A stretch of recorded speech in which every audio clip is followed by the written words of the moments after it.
All right, everyone, I'm going to give you a brief introduction to the materials that we'll be needing this semester.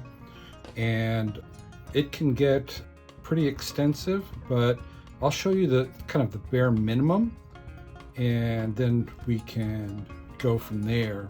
So there are numerous pens that we can use. The primary goal in your final sketching is to use permanent ink.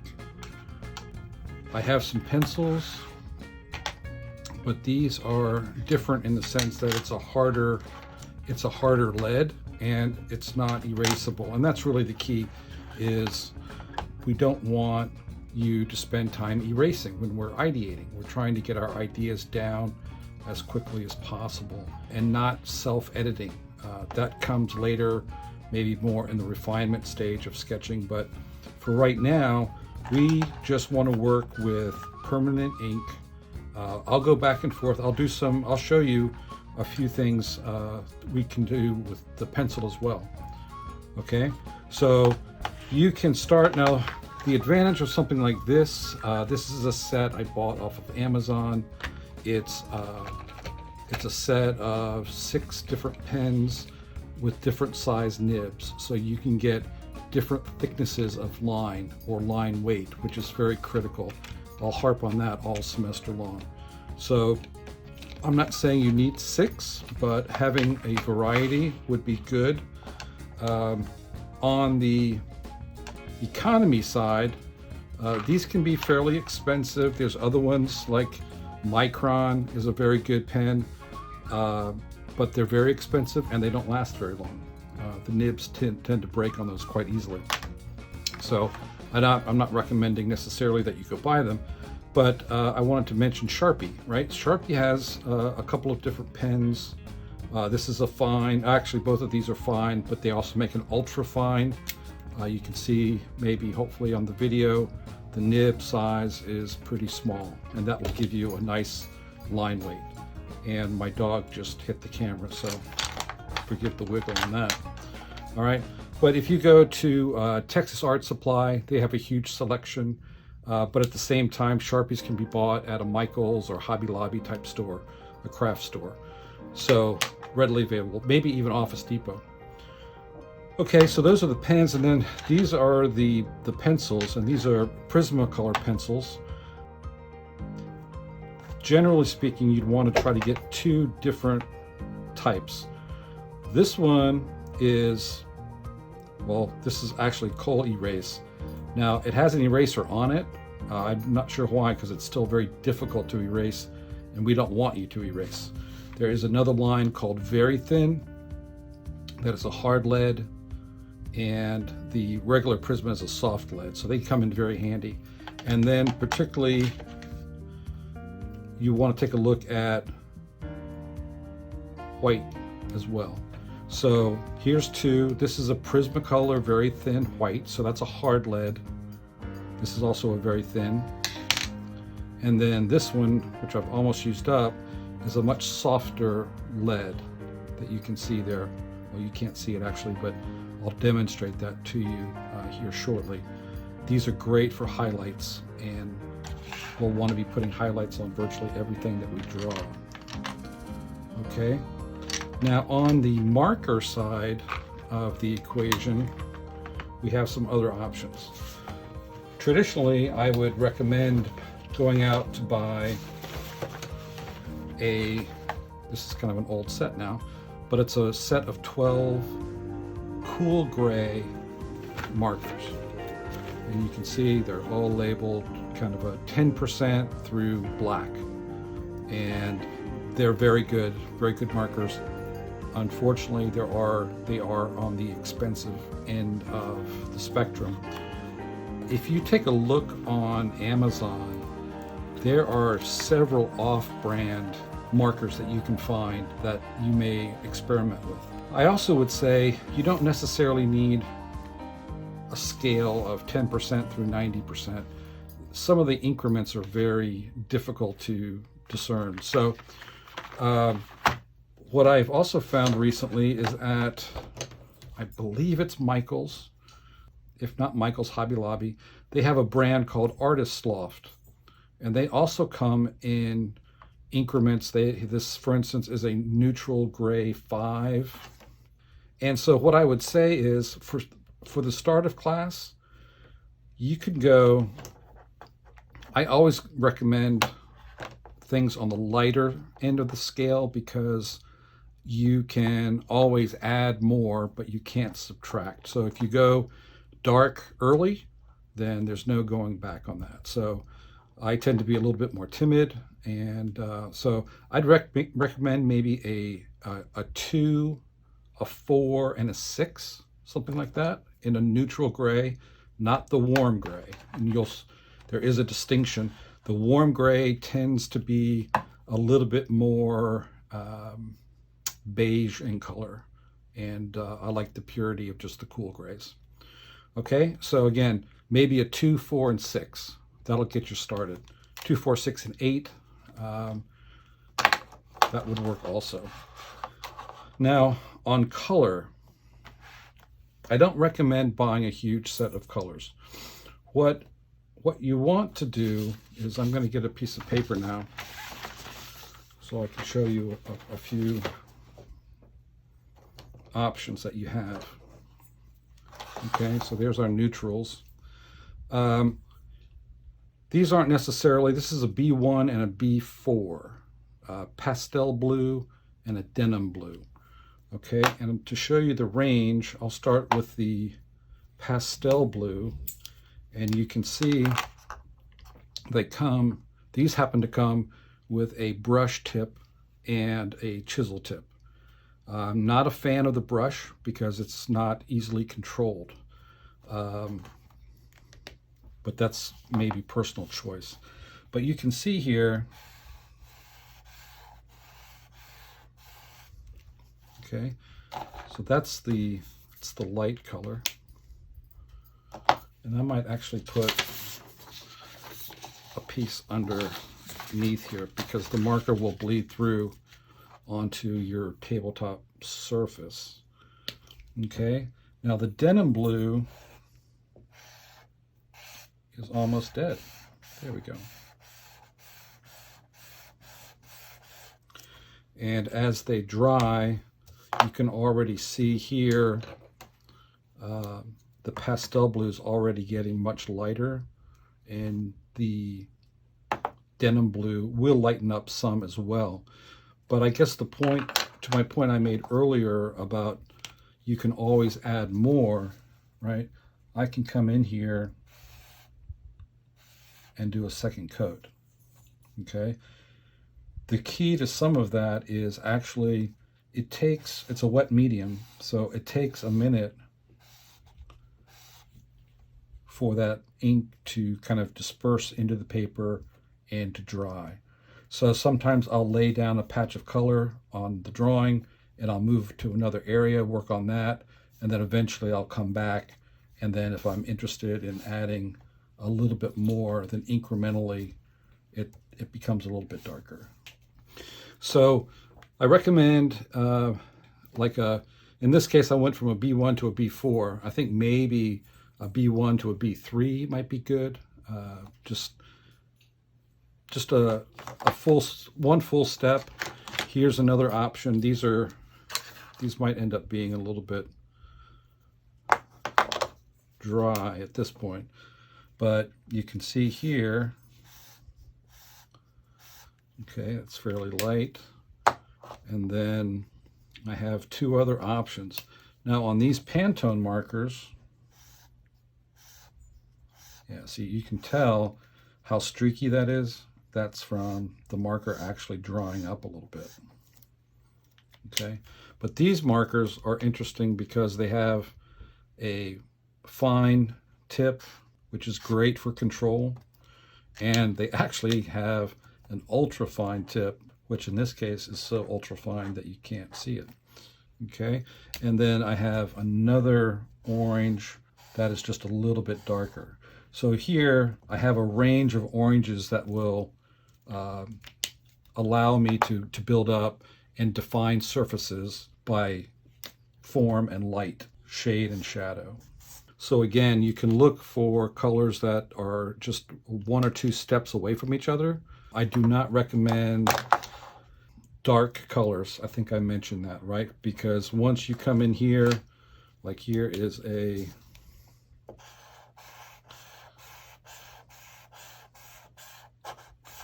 if it's like, oops, I made a mistake, well, there's really no going back on that. But if I go with a number 2, that still gives me the ability to correct later on, right? Because I can come in once it's dry, which it's really not quite yet, but I can make slight revisions, make it a little bit darker, and maybe save a sketch if it's gotten out of control. Back on the pencils, I know I'm jumping back and forth, but they kind of all work together. Really, I like to get pencils that are somewhat similar. Okay, if you can see that, because that's going to allow me to come in here later on. Let's say if I'm defining a certain area, and I can really clean it up. And then this was another blue, but it's actually a little bit more teal in color. Okay, you can see the tip on that pencil is not too sharp, or this one, which is a good segue into getting yourself a good pencil sharpener, because you'll be needing to sharpen your pencils frequently. All right, and likewise on the orange, I have 2. These are actually quite similar. I probably could have gone with one that was a little bit darker. I may actually have it in my art box. Okay, but you can get an idea of just having these colors work together.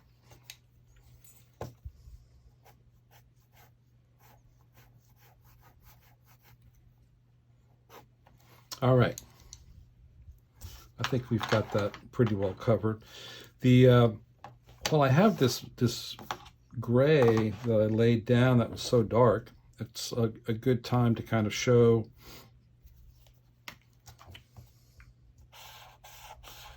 the white pencil as well. Okay, so these were the 2 that I showed at the beginning of the video. This is the very thin, pardon me, I'll use this one. This is the Prismacolor very thin, and this is the Prismacolor regular white, okay? And what we can do is we can go in, let's say, let's take a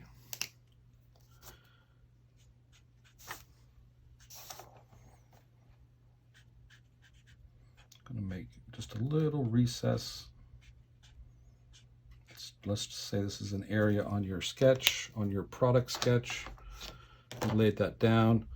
Now, highlights and lowlights will really punch this off the page.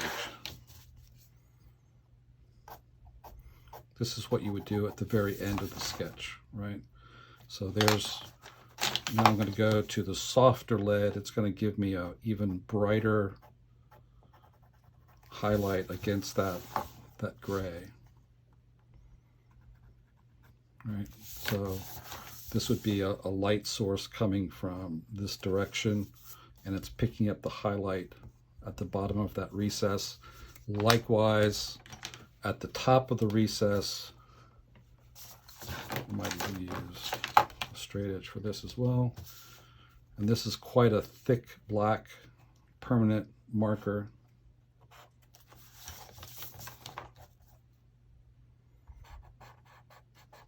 But there, I mean, it begins to give it form. So that's where these will come in super handy, because showing those highlights brings an element of realism into your sketch that's really important. We're going to talk about that all semester long. Okay, getting right along with the supplies. we're going to be doing lots of warm-up, and just like I did here for you with these with the marker, that is just using regular copy paper, right? Cheap, inexpensive. When we do all of our warm-up exercises, you know, here's a few, right? And I'm going to show you how a lot of these materials, these inks and things behave on papers.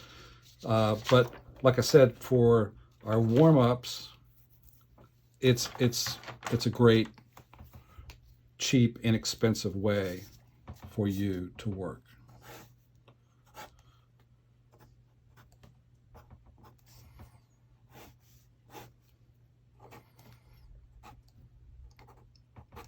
All right. Now, the disadvantage to this, though, is, and it's hard to see here, but I'll demonstrate it. Copy paper is really not very good for marker application because it bleeds so much. And so you also want to look into some marker paper. Now, this is one of the most affordable ones I found so far, the Canson. It's available at Texas Art Supply. It's also available at, I believe, at both Michael's and Hobby Lobby. And I'm not trying to I'm not endorsed by either company. I'm just telling you what's available around town. So this will give you, when you go to a nice final sketch that you know you might want to put marker on, then I would certainly use one of these. It's also a little bit thinner, and the advantage of that is that you can use it as an underlay. Well, excuse me, you can use it with an underlay. So if the camera can pick that up, you can see right through this paper. And so as you do a final sketch drawing, you can go in here, you can correct perspective views, you can add your line weight marker, final media on the good paper and not have to spend, don't get frustrated with the printer paper. Okay, now I'll post on Teams, I'll post a PDF file. There's a couple different other brands that you might find that are equally good, some that are actually better, but with better comes more expense. So I'm trying to keep the expenses contained. When it comes to guides, you saw me using a triangle. I think you all will probably have one of those anyway for studio. There are a few other guides. This is my new favorite friend. This is called a flexi curve. It's basically an infinitely adjustable French curve, right? Very handy. This is the more expensive version from Texas Art Supply. They also make and I've used one of these for years, so it's not bad. But this allows you to get and conform to certain curves on a drawing if you're trying to clean things up. But then also what's fairly affordable actually are a set of French curves. Okay, if you haven't seen these before, on the cover you can see all the different shapes, right? And they're just acrylic guides that you can do, and you can go in on a drawing and find a curve that matches. Like, so for instance, if on this page, if I had a curve or that I had drawn, let's say,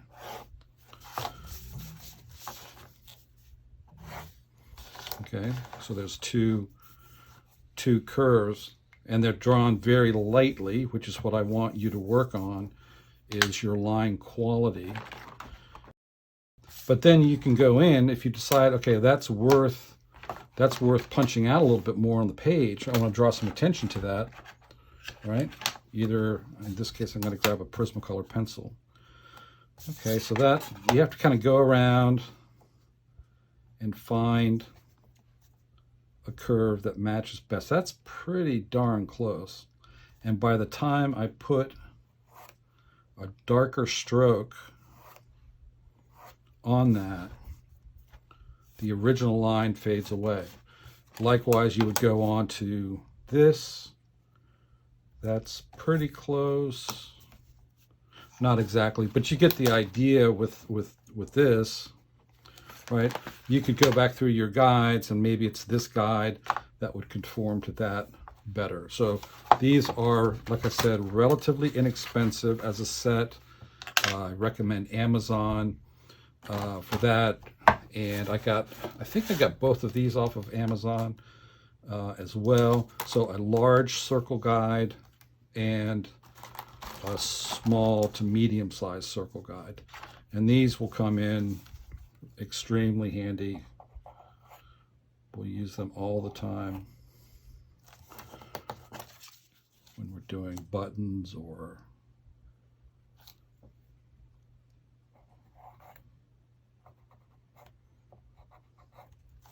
holes in objects, right? So that's really good. These work together. Now, a real luxury would be a set of ellipse guides, and those tend to be the most expensive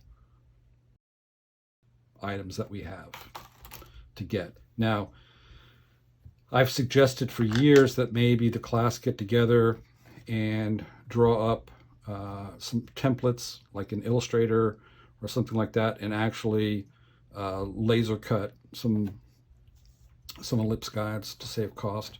But we could talk about that when we're in class. Let's see, for right now, the last thing I would mention maybe is you'll probably have an X-Acto blade for studio. We'll need that. Later on in the semester, we'll need to get some pastels. So this is a set of grayscale up to black, and this is just an assortment of colors. And these are really handy and a very efficient way to work when we're trying to do sketch renders, because you can cover a large area and you're not using up multiple markers, you know, with the real estate. And frankly, markers are kind of hard for some people to control. So for right now, that's going to be kind of the intro to materials. And now I want to show you a few things about practicing.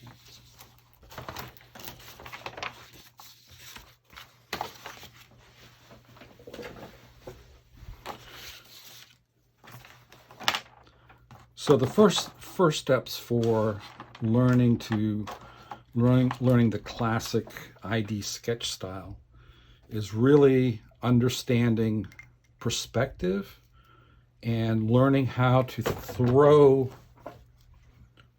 your line work, okay?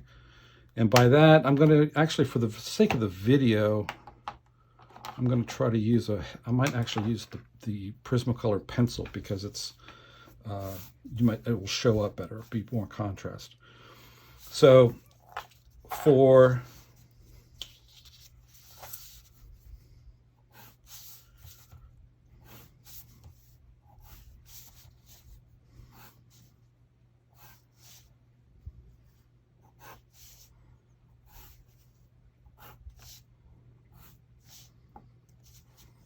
okay, and then so that's kind of basic perspective, 2-point perspective. If you wanted to draw through the object, kind of X-ray style we call it, then you're going to use these lines, and you're going to, right, because we'll talk about this in a few weeks. But basically, these lines converge to a vanishing point out here. These lines convert to a vanishing point out here. But the real key is just learning to throw your lines very, very quickly, because these are thinking sketches, right? This is it's the name of the class, is visual thinking. So now, you know, you can look at this sketch and you can see this line's not perfect. This line's not perfect. But when you work with, I hope you can see this, because this is like the perfect line weight that we're looking for, right? And if it's hard to see, that's good. because once we decide that, you know, this is going to turn into a product concept, then, you know, we're defining it, and ultimately we're going to put, this might be a little bit heavy, but we're going to put heavier line weight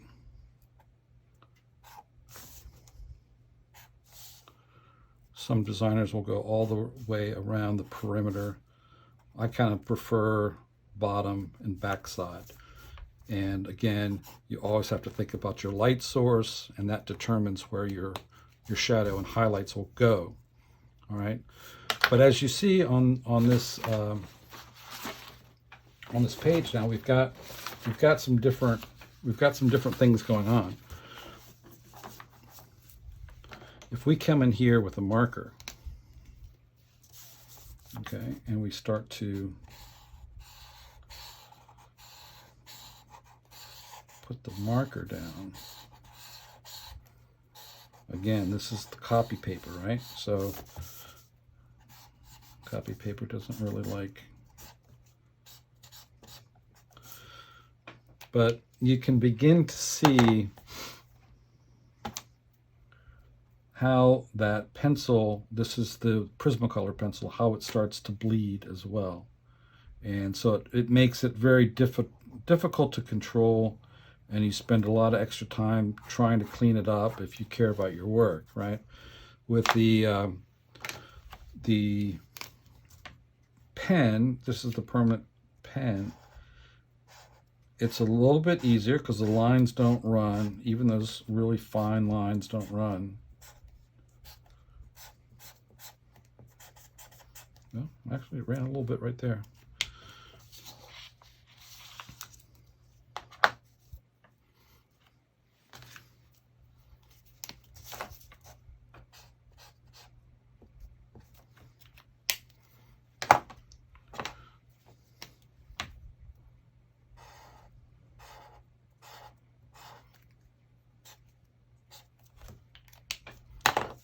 So easier to control with the pen, a little bit more out of control with the Prismacolor pencil, if that's all you're drawing with. Now, at the same time, some people will come in. Let's take the very thin black. You can come in here and do a very light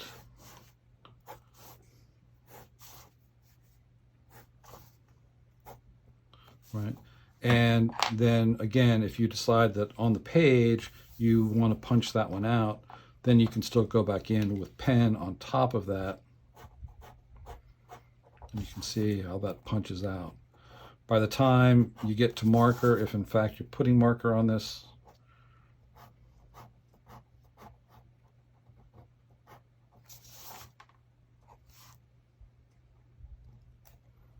put a little radius on that.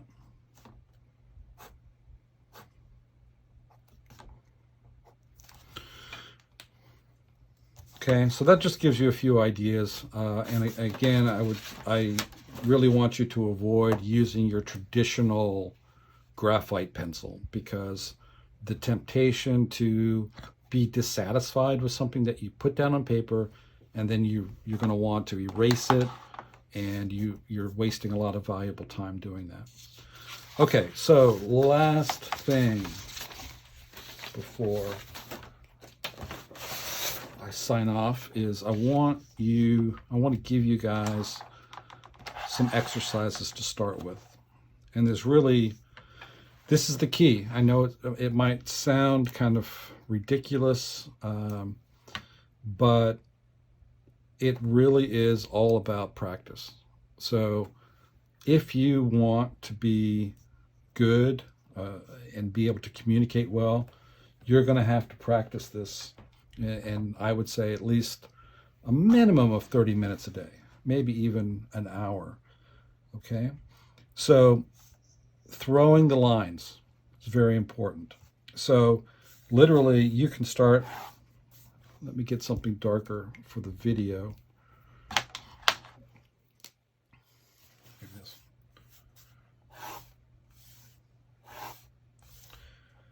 This is literally the type of motion that you want to have.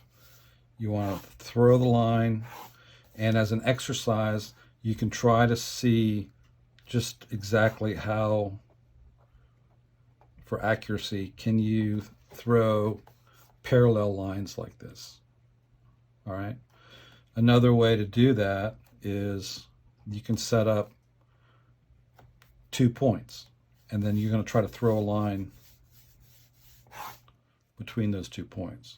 So it's pretty close. It's not easy. Okay. Again, try to have parallel lines as best you can. All right. So this is a great warm-up exercise. I will get into it more later, but you really want to align your arm in such a way that you have that freedom of movement. In other words, you don't want to be drawing like this, right? Literally, you can keep your hand and your arm and your pen in one position, and what moves is the paper, right? So for instance, if I'm going to draw a cube, now I can draw cubes all day, and I've been doing this for 30 years. So it's just a great way to practice accuracy and to warm up, right? So I start with my vertical. Now notice my hand won't move, but my paper moves. Paper moves, hand doesn't move. Okay, move my paper, hand doesn't move.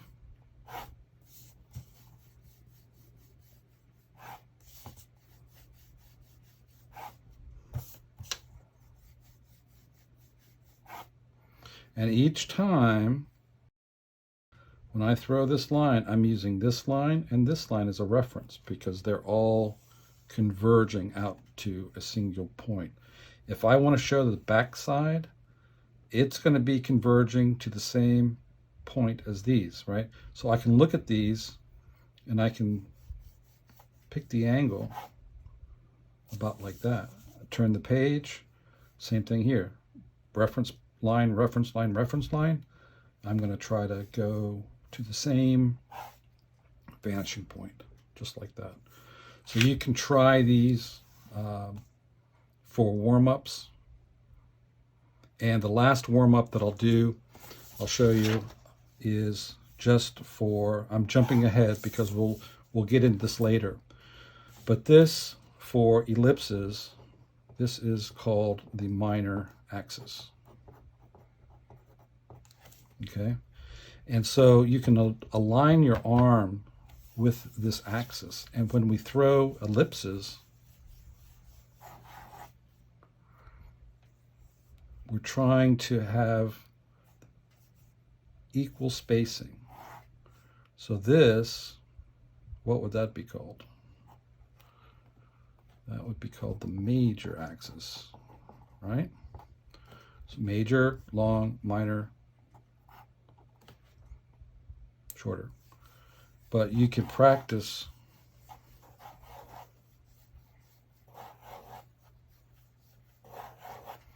and so what I'm doing is you notice maybe that my hand was doing the motion before I laid the pen down.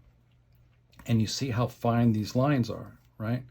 Well, I get that motion going and then I slowly lower my pen to paper. And with practice, you can get fairly accurate, right? You can also give yourself, if you prefer, an outside boundary. Okay?